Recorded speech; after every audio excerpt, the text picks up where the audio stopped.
Hi mga kaibon! Welcome back po sa channel natin. Ibon at iba pa sa mga hindi pa po pala nakasubscribe dyan, ano pang hinihintay nyo? Subscribe na po kayo at syempre pakahit na rin po yung notification bell para updated po kayo sa mga bagong video na ina-upload natin every week mga kaibon. At yung FB page po pala natin, huwag nyong kalimutang i-follow, like and share din po mga kaibon kasi nga doon po tayo nagbibigay ng mga update natin. If may itlog na available na fertile, ibon at inakay, namimigay po tayo doon mga kaibon. Okay? At sa mga Shopee supporter pala natin, grabe, sobrang nagpapasalamat po kami sa inyo kasi po grabe yung suporta yung solid po at patuloy kayong nagtitiwala sa mga produkto natin sa shop natin. Maraming salamat po sa mga positive review nyo. Sobrang salamat po sa inyo mga kaibon.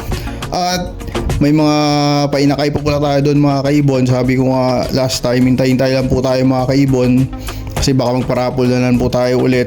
Tine-check pa natin at sana makababasa na maayos kasi grabe sobrang init ng panahon mga kaibon. Okay? Ang topic natin ngayon mga kaibon, napakaganda kasi ito po yung request ng isang kaibon na naman natin. Ang request niya mga kaibon is yung mga price list naman daw ng mga abot kayang ibon. Kaya yun pong i-discuss natin ng mabilisan kung ano yung mga price list ng mga ibon na yun mga kaibon. Okay? At syempre bago tayo magbigay ng price list na yun mga kaibon, isa-shoutout muna natin ang mga solid na sumusuporta sa channel natin. Okay? Ngayon syempre mga kaibon, isi-shoutout na po natin ang mga kaibon nating solid na sumusuporta sa channel natin. Unang-una sa lahat, shoutout sa PSM Birds Incorporated, kay Kaibon Sir Dicky Lenon, Aldrin Martinez, Dan Katian, Anpolin Avery, Silverio Magbanwa, Elis Ramento ng Pampanga, Angelo Villena ng Cabantuan, Emil Brian Rivera, Jobert Casal JTV, pasuporta din po yan mga kaibon, Redin Bautista, Rolly Villegas, ingat po kayo din sir. Salamat pala sa kape. Thank you so much po. Sarap.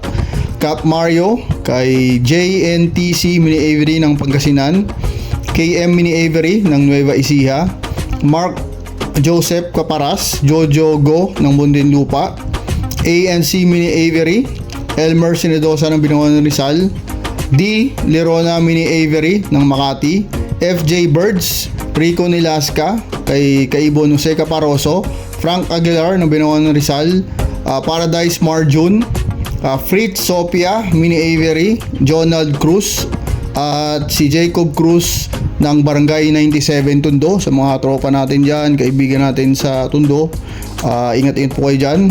Kay Nix Tube TV, maraming salamat po sa suporta nyo mga kaibon. Okay, ngayon syempre mga kaibon, i-discuss na po natin yung napakagandang topic natin.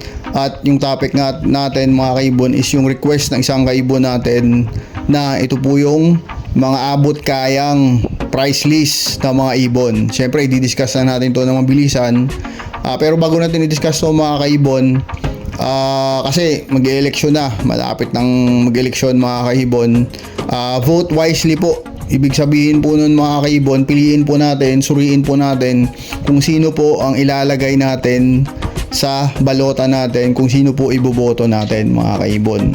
Kasi kung gusto po natin ng pagbabago, hindi dahil po sila sikat, hindi po dahil sila kilala o TV personality mga kaibon, iboboto na lang po natin sila ng basta-basta mga kaibon. Kasi matuto na po tayo mga kaibon sa binoto natin ng mga nakarang eleksyon mga kaibon.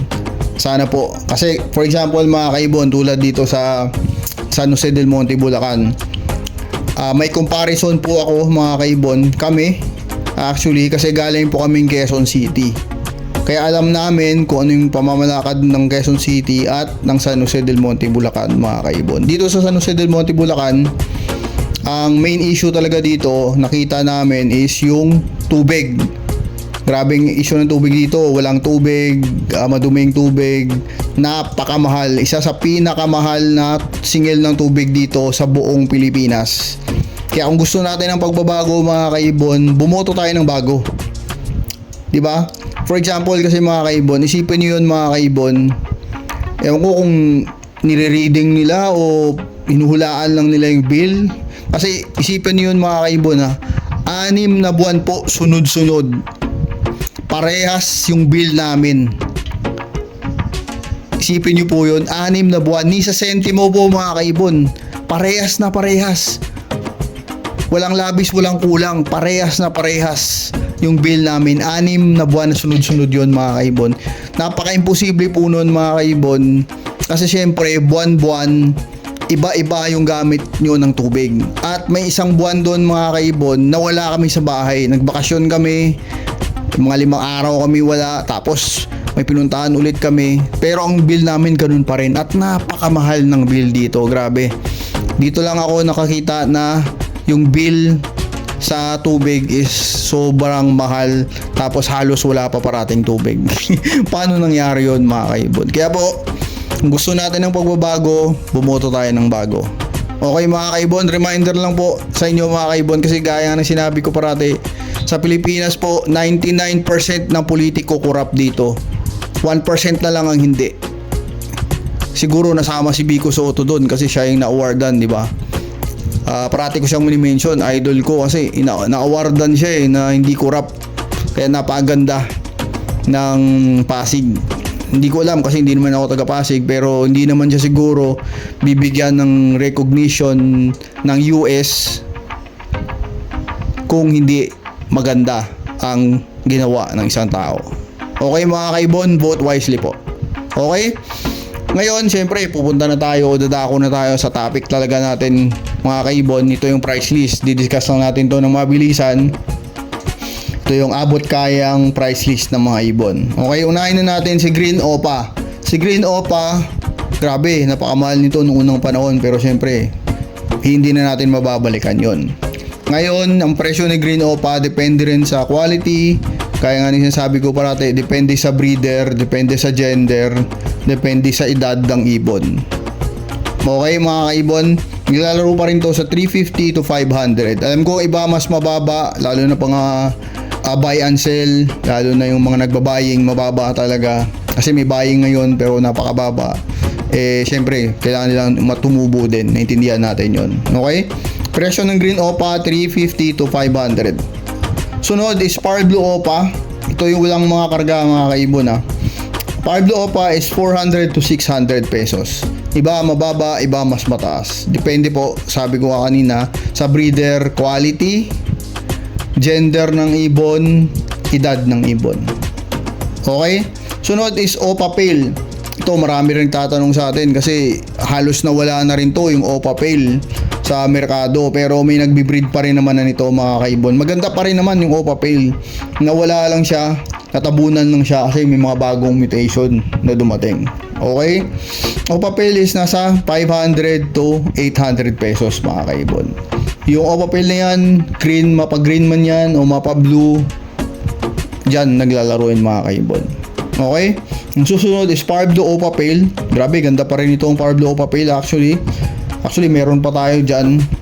Ang presyo ng Power Blue Opa Pale is 700 to 1K. Okay? Sa quality pa rin, depende yung presyo. Sunod dito mga kaibon is Opa Dilute. Ito yung Opa Dilute, mapa-green man, mapa-blue, mapa-violet man mga kaibon. Grabe yung presyo nito nung unang panahon. Buying nito, 15,000 isa. Ngayon, siyempre wala tayong magagawa. Hindi na natin pwede balikan yon. 800 to 1,200 isang piraso mga kaibon. Okay? Susunod is Power Blue Opa Dilute. Power Blue Opa Dilute mga kaibon, ito depende pa rin kasi may mga magaganda pa rin talaga lalo na pag matured or proven. Ang presyo nito is 1K to 1,800 pesos ang isa mga kaibon. Okay? Ang sunod dito is Green Opa Split Ino. Ito maraming naghahanap nito. Ang ibon na to is marami naghahanap talaga sa atin.